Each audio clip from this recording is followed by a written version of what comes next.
அனைவருக்கும் வணக்கம். நாகர்கோயில் கலை இலக்கிய சோலையில் காணொளி மூலமாக மீண்டும் ஒரு முறை உங்களை சந்திப்பதில் மகிழ்ச்சி அடைகிறேன். பிளேக், காலரா போன்ற பெருந்தொற்றுக்களை உலகம் கண்டிருக்கிறது. இந்த பெருந்தொற்றுக்கள் மூலம் பல்வேறு மனிதர்கள் இறந்து போயிருக்கிறார்கள். அது பற்றிய பதிவுகள் எல்லாம் உலக இலக்கியங்களில் நாம் பார்க்க முடிகிறது. ஆனால் சமகாலத்தில் நாம் பார்த்த ஒரு பெருந்தொற்று என்றால் கொரோனா பெருந்தொற்றை தான் குறிப்பிட முடியும். கொரோனா பெருந்தொற்றில் மக்கள் பெருவாரியாக பாதிக்கப்பட்டார்கள். உலக அளவில், இந்திய அளவில், ஏன் மாநில அளவில் கூட மக்கள், ஏன் நம் உள்ளூர் பகுதிகளில் கூட மக்கள் பாதிக்கப்பட்டார்கள். கொரோனா பாதிப்பிலிருந்து மக்களை காக்க உலகம் முழுவதும் உள்ள தலைவர்கள் கடும் சிரத்தை எடுத்து போராடினார்கள். பொது முடக்கம் அமுல்படுத்தப்பட்டது. பொது முடக்கம் அல்லது ஊரடங்கு என்பது மக்களுடைய இயல்பு வாழ்க்கைக்கு மிகப்பெரிய சவாலாக இருந்தது. இன்னும் சொன்னால் நம்முடைய சமகால வாழ்வை கொரோனா காலத்திற்கு முன், கொரோனா காலத்திற்கு பின் என்று நாம் பிரிக்க முடியும். ஆக இந்த பெருந்தொற்று காலத்திற்கு முன்னால் இருந்த இயல்பு நிலை பெருந்தொற்று காலத்திற்கு பிறகு பெருவாரியாக மாறியிருக்கிறது. பெருந்தொற்று காலத்தில் நாம் அச்சத்தில் உறைந்திருந்தோம். பொது முடக்கத்தின் போது வாகன போக்குவரத்து முற்றிலுமாக தடை செய்யப்பட்டது. பள்ளி கல்லூரிகள் மூடப்பட்டன. இயல்பு வாழ்க்கை ஏறத்தாழ ஸ்தம்பித்து விட்டது என்று சொல்ல வேண்டும். அந்த காலகட்டத்தில் மக்களுடைய மனநிலை என்னவாக இருந்தது? நிறைய மனிதர்கள் இறந்து போனார்கள். இன்னும் சொன்னால் மருத்துவமனைகள் நிரம்பி வழிந்தன. நாம் அச்சப்படும் அளவிற்கு காட்சி ஊடகங்களும் சமூக ஊடகங்களும் செய்திகளை பரப்பிக்கொண்டே இருந்தன. தினம் தினம் மரணச் செய்திகளை நம்மை அச்சுறுத்தி கொண்டிருந்தன.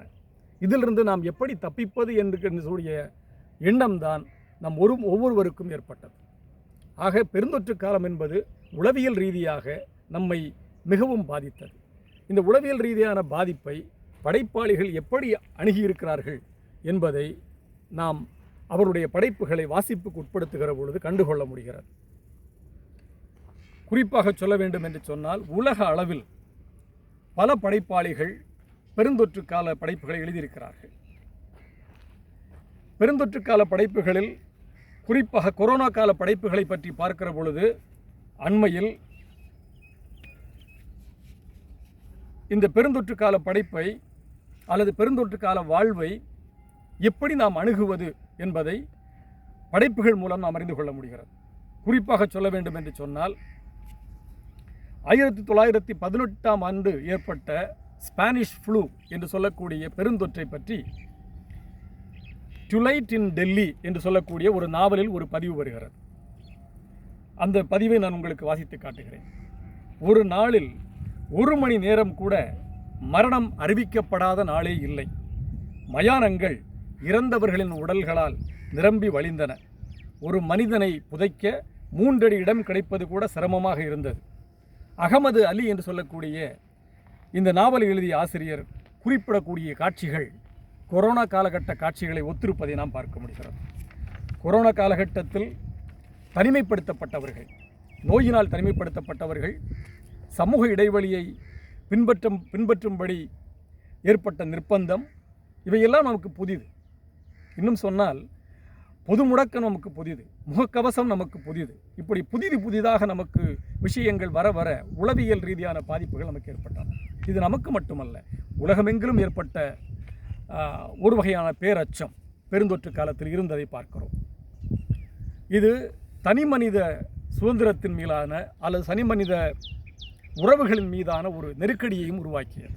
அந்த நெருக்கடியைத்தான் ஃப்ரம் அ ஷெல்டர்டு பிளேஸ் என்று சொல்லக்கூடிய கவிதை தொகுப்பில் இடம்பெற்ற the new shape of fear, அதாவது அச்சத்தின் புதிய வடிவம் என்று சொல்லக்கூடிய கவிதை நமக்கு சுட்டி காட்டுகிறது. அந்த கவிதை இப்படி ஆரம்பிக்கிறது: இது நியாயமில்லை என எனக்கு தெரியும், ஆனாலும் உன்னை பார்த்து பதட்டமடைகிறேன். உன் மூச்சு, உன் வியர்வை, நீ கடந்து போகும்போது காற்றில் கலக்கும் உன் வாசம், என் கோட்டின் நுனியை பற்றும் உன் விரல்கள் என எல்லாம் என்னை பதட்டமடைய செய்கின்றன. ஆகவே ஒரு தனி மனிதன் இன்னொரு தனி மனிதனை நெருங்குகிற பொழுது ஒரு பதட்டம் ஏற்பட்டு விடுகிறது. இது இந்த பெருந்தொற்றால் ஏற்பட்ட பேரச்சம். திடீரென என்னை நெருங்கி பல்பொருள் அங்காடி கதவை நீ கடக்கும்போது இன்னும் பதட்டமாக இருக்கிறது. மனிதர்கள் அருகில் வர வர மனிதர்களுக்கும் மனிதர்களுக்குமான இடைவெளி அதிகமாக போய் தோன்றுகிறது. உளவியல் ரீதியான ஒரு பாதிப்பாகத்தான் நான் இதை பார்க்கிறேன். ஏன் இந்த பதட்டம் ஏற்படுகிறது? ஒரு பல்பொருள் அங்காடியில் தெரிந்த இன்னொருவரை சந்திக்க வருகிற பொழுது இந்த பதட்டம் எதனால் ஏற்படுகிறது? அவர் சொல்லுகிறார், ஏனெனில் நீ முகக்கவசம் அணியவில்லை. உன் கண்கள் காய்ச்சலினாலோ அல்லது அச்சத்தினாலோ பற்றி எரிவதை பார்க்க எனக்கு பதட்டமாக இருக்கிறது என்று சொல்கிறார். அது காய்ச்சலினால் ஏற்பட்ட பாதிப்பா அல்லது கண்கள் பற்றி எரிவது அச்சத்தினாலா என்கிற கேள்வி நமக்கு எழுகிறது. உண்மையில் நெருங்கி வருபவருக்கு காய்ச்சல் இருக்கிறதா என்று சொல்பவருக்கு தெரியவில்லை. அதே நேரத்தில் அச்சத்தினால் அல்லது பதட்டத்தினால் கண்கள் சிவந்திருக்கிறதா என்று கூட அவருக்கு தெரியவில்லை. ஆனால் அவர் பதட்டம் அடைகிறார். ஏனென்றால் எதிரே வரக்கூடிய தெரிந்தவர் முகமூடி அணியவில்லை, அதாவது முகக்கவசம் அணியவில்லை. கவிதைகளில் மட்டுமல்ல, கட்டுரைகளிலும் கூட, ஏன் கதைகளிலும் கூட பெருந்தொற்று கால பேரச்சம் பதிவு செய்யப்பட்டிருக்கிறது. பெருந்தொற்று காலத்தில் தனி மனிதன் என்ன மாதிரியான உளவியல் சிக்கலுக்கு ஆளானான் என்பதை அழகிய சிங்கர் அவர்களுடைய கவிதைகளில், அவருடைய கதைகளில் பதிவாயிருக்கிறது. அழகிய சிங்கரின் அஞ்சல் அட்டை கதைகள் என்று சொல்லக்கூடிய தொகுப்பில் இடம்பெற்ற பெரும்பாலான கதைகள் கொரோனா காலகட்ட பதட்டத்தை நம்முன்னே காட்சிப்படுத்துகின்றன. இன்னும் தெளிவாக சொல்வதானால் அவருடைய அஞ்சல் அட்டை கவிதைகள் நம்மை பதட்டமடைய செய்கின்றன. எடுத்துக்காட்டாக ஒரு கதையை வாசிக்கிறேன். இந்த கதை ஃப்ளாஷ் ஃபிக்ஷன் என்று சொல்லக்கூடிய குறுங்கதை வடிவத்தை சார்ந்தது. தலைப்பில்லாத இது கதை. தெருவில் அனாதையாய் கிடந்தான் குணசேகரன். அவனுடைய மூக்கு கண்ணாடி எங்கோ விழுந்து கிடந்தது. உடம்பு முழுவதும் தூசி. சில தினங்களுக்கு முன் அவனுக்கு சுரம் அடித்திருந்தது. வேலைக்கு போகாமல் இருந்தான். இன்று வேலைக்கு போவதென்று முடிவு செய்திருந்தான். மாத்திரைகள் அதிகமாக விழுங்கியதால் சரியாக சாப்பிட முடியவில்லை. ரொம்பவும் களைப்பாக இருந்தான். உண்மையில் அலுவலகத்திலிருந்து சீக்கிரமாக கிளம்பி வந்து விட்டான். பேருந்திலிருந்து இறங்கி சில தப்படிகள் நடந்திருப்பான். தலை சுற்றி மயக்கம் போட்டு விழுந்தான். தெருவில் போவோர் வருவோர் யாரும் அவனை கண்டுகொள்ளவில்லை. அந்த தெருவிலேயே மாவு மில் வைத்திருக்கும் கனகாம்பாளும் அவனை பற்றி கவலைப்படவில்லை. குறைந்தபட்சம் ஒரு கூக்குரலாவது போட்டிருக்கலாம். எதுவும் செய்யவில்லை. ஒரு காக்கையும் அணிலும் பேசிக்கொண்டிருந்தன. இது அநியாயம், மனிதர்கள் ஏன் மோசமாக போய்விட்டார்கள். குணசேகரன் பக்கத்தில் வந்த தெருநாய் அவனை முகர்ந்து பார்த்து லொல் லொல் என்று கத்தியது. நாய் சத்தத்தை கேட்டு குணசேகரனை பார்த்தார் ஒரு பெரியவர். உடனே ஆம்புலன்ஸுக்கு ஃபோன் செய்தார் என்று கதை முடிகிறது. கதையினுடைய தொடக்கம் அனாதையாய் கிடந்தான் குணசேகரன் என்று ஆரம்பிக்கிறது. மனிதர்கள் கைவிடப்பட்ட ஒரு நிலை கொரோனா காலகட்டத்தில் இருந்ததை நாம் பார்க்கிறோம். மனிதர்கள் மாறிவிட்டார்கள். மனிதனுடைய பரிவுணர்ச்சி காணாமல் போய்விட்டது என்பதைத்தான் காக்கை அணிலும் பேசிக்கொண்டிருந்தன. இது அநியாயம், மனிதர்கள் ஏன் இப்படி மோசமாக போய்விட்டார்கள் என்கிற செய்தி நமக்கு உணர்த்துவதாக புரிகிறது. இந்த சூழ்நிலையில்தான் பெருந்தொற்று கால கவிதைகள் இதை எப்படி உள்வாங்கி வெளிப்படுத்துகின்றன. குறிப்பாக தமிழ் சூழலில் இந்த கவிதைகள் எப்படி பெருந்தொற்று கால தனிமையை வெளிப்படுத்துகின்றன என்பதை நாம் பார்க்க வேண்டியிருக்கிறது. தன்னுடைய கவிதை தொகுப்பிற்கு அம்சப்பிரியா அவர்கள் தனிமையில் அலையும் தனிமை என்று தலைப்பிட்டிருக்கிறார். அதில் இடம்பெற்ற கவிதைகள் எல்லாம் ஊரடங்கு கால கவிதைகள் என்றே நாம் சொல்ல வேண்டும். ஊரடங்கு காலகட்டத்தில் தொடர்ந்து அரசு சார்ந்த நிறுவனங்கள் மூலமாக விளம்பரம் செய்யப்பட்டன. எதையெல்லாம் செய்ய வேண்டும், எதையெல்லாம் செய்யக்கூடாது என்று பொது இடங்களில் அறிவிப்புகள் வைக்கப்பட்டன. தொடர்ந்து தொலைக்காட்சி ஊடகங்களில், சமூக ஊடகங்களில் இந்த அறிவிப்புகள் வந்த வண்ணம் இருந்தன. அந்த அறிவிப்புகளையே கவிதையினுடைய முதல் பாதையில் எடுத்து காட்டுகிறார். கவிதையினுடைய தலைப்பு தனிமையின் பூக்காலம். யாரும் யாரோடும் நெருங்காதீர்கள் என்கிறார்கள். தெருவில் இனி வேலை இல்லை என்கிறார்கள். எதையும் தொட்டு வாங்காதீர்கள் என்கிறார்கள். கைகளை கழுவு, கைகளை கழுவு என்கிறார்கள். தனிமையை நேசிக்க தெரியாதவர்கள் நாம். தனிமையை யாருக்கும் கொடையாக்காதவர்கள் நாம். தனிமையை விதைத்து தனிமையை அறுவடை செய்து கொள்கிறோம் என்று சொல்கிறார். இதோடு இந்த கவிதை முடியவில்லை. ஆகவே இந்த அறிவிப்புகளை எல்லாம் தன்னுடைய கவிதையில் கையாண்டு விட்டு அடுத்த இடத்திற்கு நகர்கிறார். இதையெல்லாம் பேரச்சம் தரக்கூடிய அறிவிப்புகளாக அவர் பார்க்கிறார். இவையெல்லாம் தனிமையினுடைய குறியீடுகளாக பார்க்கிறார். யாரும் யாரோடும் நெருங்காதீர்கள், அதாவது சமூக உறவு என்பது ஏறத்தாழ குறைந்து விட்ட ஒரு காலகட்டம். அந்த காலகட்டத்தை பதிவு செய்கிற பொழுது நமக்கு இனி மிச்சம் இருப்பது அன்பு ஒன்றுதான் என்பதை அவர் சொல்ல வருகிறார்.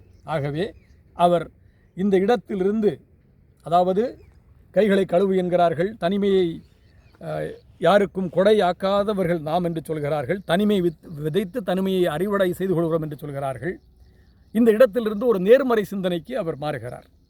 தனிமையை பூக்காலம் ஆக்குவோம் என்கிறார். ஓர் அன்பினை உரத்து சொல்லும் சொல் நம்மிடம் உண்டு. வயோதிகரிடம், குழந்தைகளிடம் இந்த ஊழிக்காலத்தை நம்பிக்கையோடு கடந்து விடலாம் என பூக்களை நீட்டுங்கள் என்று சொல்கிறார்.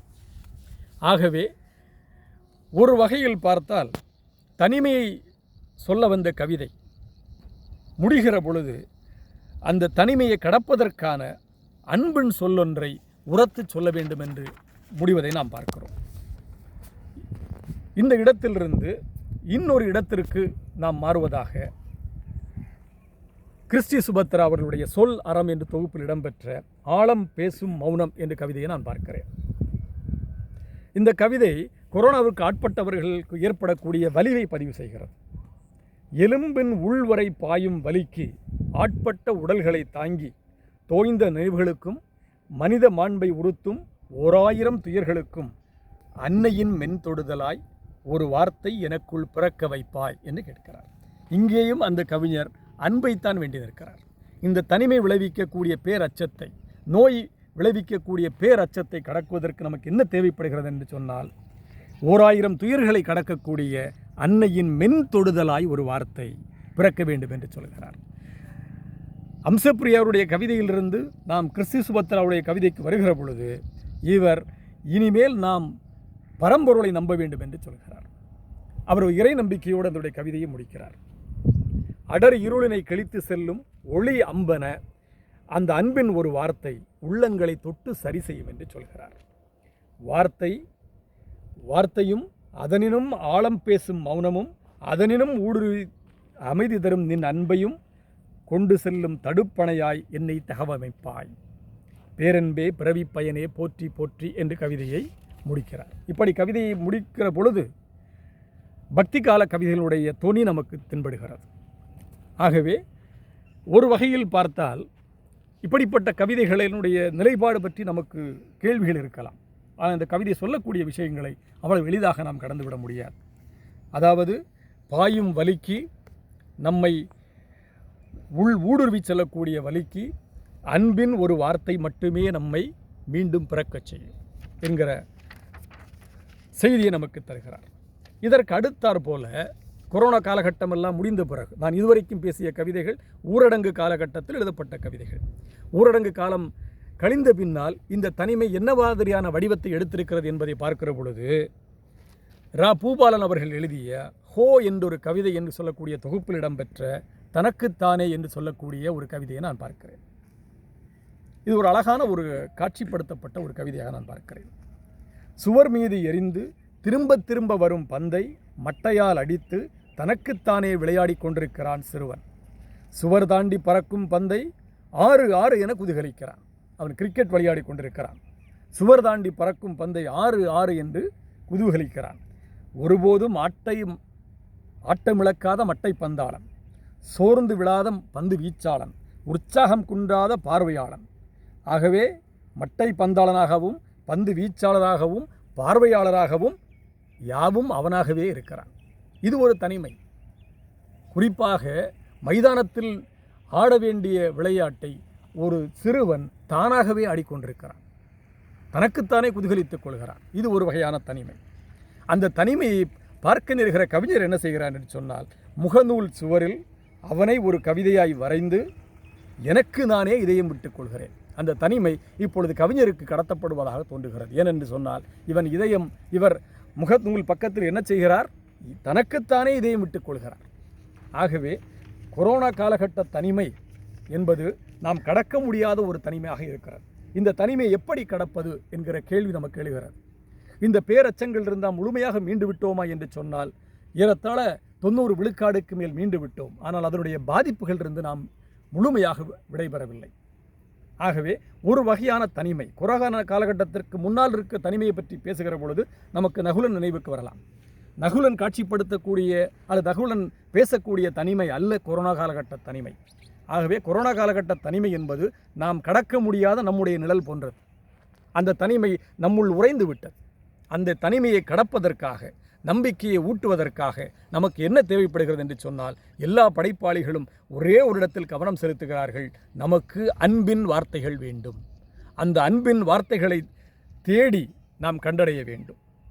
ஆகவே கொரோனா காலகட்ட விதிமுறைகள் எல்லாம் தளர்த்தப்பட்டு விட்டன. இயல்பு வாழ்க்கை திரும்பிவிட்டது. இருந்தாலும் ஒரு வகையான தனிமை நம்மை பிடித்து கொண்டிருக்கிறது. அதை கடப்பதற்கான நாம் அன்பின் வார்த்தைகளை கண்டெடுப்போம். அதை எல்லோரும் பகிர்ந்து கொள்வோம் என்று சொல்லி இந்த காணொலியை உங்களிடம் கொண்டு சேர்க்க இருக்கக்கூடிய கலை இலக்கிய சோலையை சார்ந்த வழக்கறிஞர் நண்பர் ஜான் பிரான்சிஸ் அவர்களுக்கு நன்றி கூறி விடைபெறுகிறேன். நன்றி, வணக்கம்.